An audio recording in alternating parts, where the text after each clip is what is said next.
ننتقل أو نتحدث عن هذه المباراة. خلونا نتكلم عن أحد المشجعين اللي أراد أن يساهم بطريقته الخاصة للتعبير عن توقعاته بفرسان الدرجة الأولى برسمة كاريكاتير. دعونا نشاهده.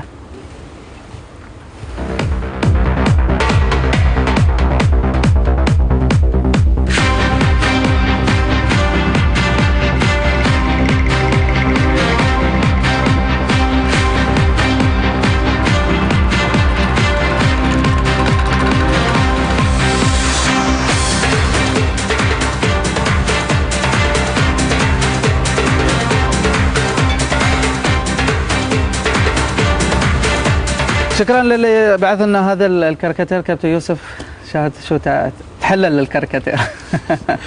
اول شيء بسم الله الرحمن الرحيم. بالنسبه لمباراه اليوم، انا ابغى الكاريكاتير. كاريكاتير رسمي لك المباراه طارين المحترفين وعجمان وراهم لاحقينهم وراهم. اي بس اليوم يعني هذا اذا توقع الكاريكاتير لازم يكون تعادل. لدبل فجيرة. لا، تعادل الاثنين اساسا. الاثنين اهم شيء يكون اثنين. بس اذا فاز الامارات وخسر